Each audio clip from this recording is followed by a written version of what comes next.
Hi everyone, welcome back to my channel. So today I'm sitting down with you guys to reflect on my journey over the past few years balancing a full-time job and pursuing a master's degree at the same time.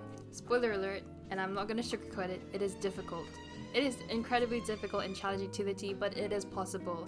So today I will be sharing with you guys the different ins and outs and key learnings that I've learned over the past couple of years. If you want to get to know a bit more about why I decided to do a master's, where I'm studying and what I'm studying, and a little bit more about the background decisions, then you can watch my video down below, which I posted last year. So this one will be kind of an update as to where things are at past the 2-year mark line. I study international marketing at Sussex University. I've been studying this for the past couple of years, and I also work at a tech company as a junior marketer. So I've been there for about a year and a half now, and I feel so much more confident since before I started, and I understand so much more marketing now. So every day I come back with some new learnings and new things to show. So it's helped me really grow and strengthen my knowledge as a marketer. So I would say it's starting to pay off at this stage. First, I'll go through the structure of my course and how that's kind of been.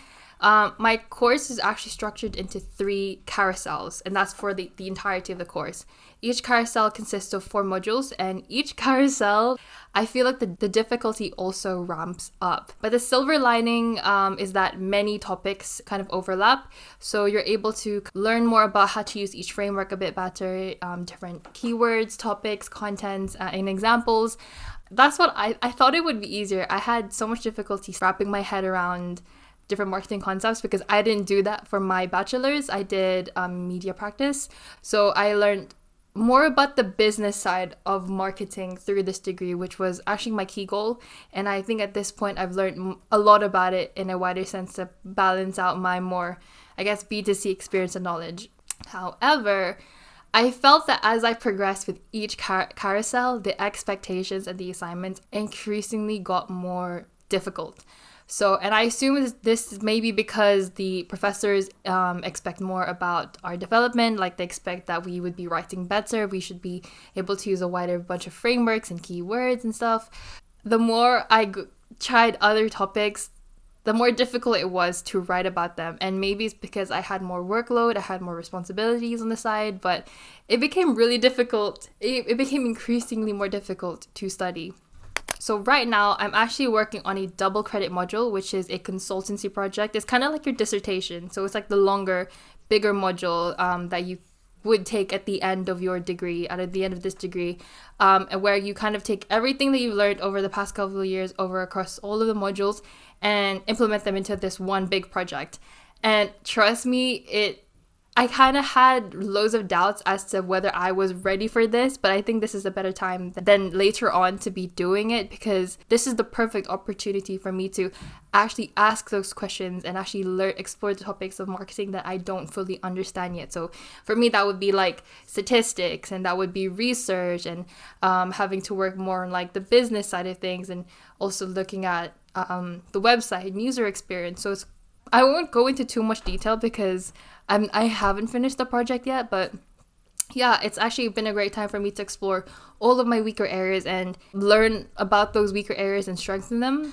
So far I've completed 10 modules, and I'll have to admit that I actually failed 2 of them on my first attempt, which was not easy. One of them was analytics, which I'm actually currently retaking. And then the other module that I failed was ethics, which I'll have to redo a full module in soon. And that really broke my heart because I found that module so difficult.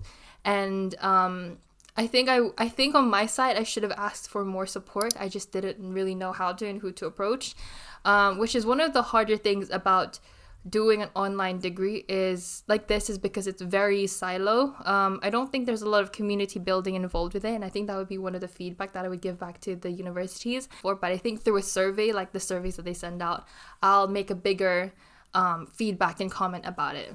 So because I felt like I didn't have a community and other people to ask, I kind of just tried to bear with it on my own and just found even the retakes quite difficult. So yeah, I'll have to redo that, but I'm hoping that I will pass the next one. However, failing a module was a significant blow to my confidence. It was the first time I had ever failed academically, and it shook me. So this experience has pushed me to practice more and learn how to apply theoretical concepts in a real life scenario, even at work. my current feeling towards that is I may have failed in my studies in some kind of way because I didn't pass those modules, but I'm learning so much that it's actually helped me improve in my day-to-day job. I feel like I'm a better writer, I'm a better communicator, I'm able to report and give feedback a bit better, and use more strategies to supplement the work that I do. So I wouldn't say that those failures were complete failures, because they've really helped me grow in my day-to-day job, and I'm so proud of that. However, the biggest lesson that I learned so far is actually the importance of accepting failure and bouncing back from that. So juggling work, study, and life is tough, and failures can feel overwhelming. Seriously, I feel like I've set such a high standard for myself all my life. I am the oldest daughter. I have a big pride when it comes to the work that I deliver and the work that I do. But this experience has really humbled me and taught me about resilience and the importance of learning from setbacks. It's not a failure, it's a setback. So we can bounce back from it and learn from it. On that, so I guess this year particularly has been quite difficult academically. Last year was more like life heavy difficulty. This year was academically difficult.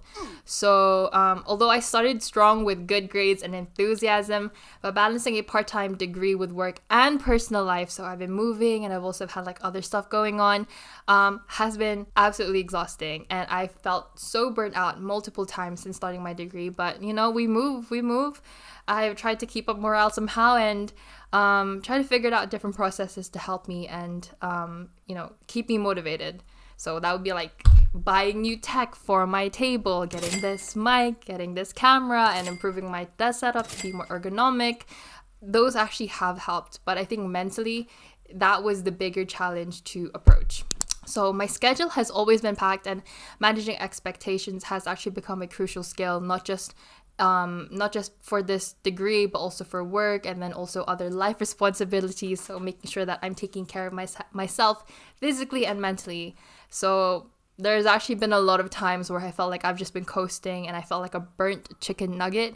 But I think with each stage, I feel like I've come out stronger and more resilient. So I can definitely feel an improvement, and I feel like I'm 365 or double that times more better in what I do since the first day that I started. So here are a few of my reflections that I think you guys may want to hear about if you're also taking on some part-time study or going back to uni or taking on some more responsibilities to upskill. I think the very first thing that I would reflect upon is the importance of rest.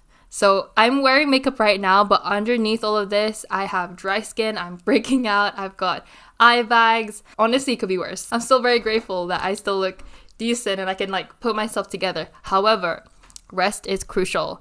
Whenever I struggled to study or write, it was often because I lacked the mental space for it. So I've learned to take breaks, whether it's taking a walk or doing groceries. That's a bit more physically, exhausting, but you're doing something that doesn't involve staring at a screen, or going window shopping. So when I lived in Brighton, I like just going to the beach or going to my local like delis and just window shopping and seeing what I can like drift my mind away to. However, those can be very bad coping mechanisms, so an excuse to procrastinate. So finding a balance between rest and also finding other activities that kind of soothe your soul is something that you should do. The next one would be balancing relationships. So balancing relationships, that has actually been one of the hardest parts of doing this. I've had to turn down trips, events, and sometimes even got frustrated with my loved ones because I was really tired and short on patience. I'm only human, and I had to really accept that, and I've learned a lot about my own self and personality doing this whole degree. Man, it's been a cathartic experience. So this journey has actually made me reevaluate my relationships with others and with myself. So prioritizing sleep, nutrition, sunlight, and exercise has something that I've learned to value more, as well as alone time, and also trying not to use school as an excuse to, I guess, punish myself to be alone rather than going out to see friends or see family or talk to my boyfriend or build new relationships. It's really helped me reevaluate all of those. And I guess the biggest part of that is just surrounding yourself with people who support you, see your vision, see your potential, getting friends who can, be your mentor as well as your friend and guide you through this whenever you're having a hard time. So definitely good network and a good support system is 100% important. The next one would be work-life integration. So in terms of work, I feel like I've gained a deeper understanding of my own industry and improved how I manage my workload and confidence. So yeah, working a 9 to 5 and then taking a quick break and then jumping back on my laptop between like 6 till 10 or 6 till midnight. Because I work from home most of the time, my workspace is basically where I sit the entire day. So managing my workload and trying to separate work from school from life is very difficult, but it is possible. And I think that just comes with having healthy boundaries. This degree has actually provided me with the motivation and value that I need to thrive in my 9 to 5 job, whilst I try to keep my work and study life separate. It has been challenging to say no to tasks that cut into my study time, so I have a very bad habit of finally getting to the groove of my 9 to 5 work towards the end of the day, and then instead of like shutting my laptop off at 5:30, sometimes I'm here till like 7, and then because obviously I've worked overtime, I go straight into school mode without actually taking a rest or taking the time to eat or cook properly or even go for a walk. So that's all about discipline and habits. But I realized that the time between 5 till 8, my body and my brain is actually telling me, you gotta chill, you gotta stop, we gotta eat, we gotta get some fresh air, we gotta do something fun right now. And when I actually take the time of my day to do those activities and supplement my body, by the time I go back to my laptop at like around 9 to 10 p.m., I'm ready to start writing again, or I have a refreshed brain to, finish off the rest of my day with a little bit of schoolwork. So yes, normally I go to bed around 1 to 2 a.m. and I try to wind down, which actually doesn't help with my insomnia. But I've also been taking magnesium tablets and other supplements during the day to, keep my brain healthy and my body healthy. I would not recommend that routine, but because I am a night owl, that routine is what's worked best for me over the last couple of years, because I feel like I focus a lot better in the evening. So final thoughts of this whole ordeal, this whole degree, this whole experience. I would say that it has been an absolute roller coaster of highs and lows, but it has taught me resilience, time management, project management, and the importance of self-care. So if you are in a similar position, I encourage you to prioritize rest, to stay organized, and be kind to yourself above all. Listen to your body, listen to what your mind and your heart and your gut especially is telling you. If it's time to rest, then it's time to rest. Things can wait, but do not try to risk your health, but obviously try to get stuff done. I think if I was to do this degree all over again, I would try to build better habits, a better routine, and try to commit and be more intentional with my goals. So if I say I'm going to wake up at 8, then actually commit to waking up at 8 to study. And if I say I'm going to log off my work at 5 and also finish studying at 10, then really commit to that. Because sometimes I let it slip and I'm like, oh, I still have more energy. I still just drank coffee. I will continue work. Please learn from my experience and try to move away from those. Definitely build healthy habits. Reading Atomic Habits by James Clear, has actually been a really good read. And I've been reading it for about a year now, very slowly, but each time I turn a page, each time I read a new chapter, is very reflective to what I'm going through. So if you haven't read that book, I really, really do recommend it. And I guess one final thing, if you are beginning your studies or if you are halfway through your studies like me, is to find fun in what you do and make it fun.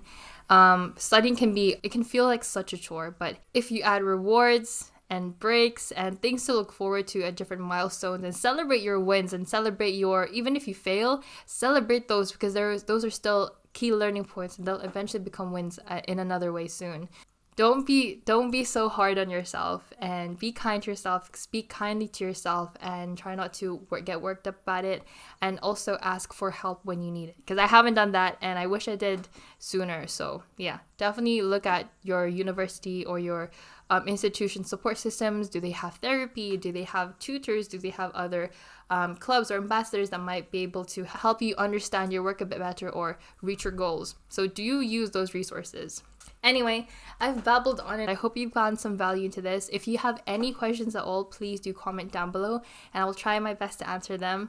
And yeah, hopefully by this time next year, I would have had some better, more positive updates about where my degree is. But fingers crossed, because we are almost there. So I hope you guys come with me as I share more about my experience. And I guess I'll talk to you guys later.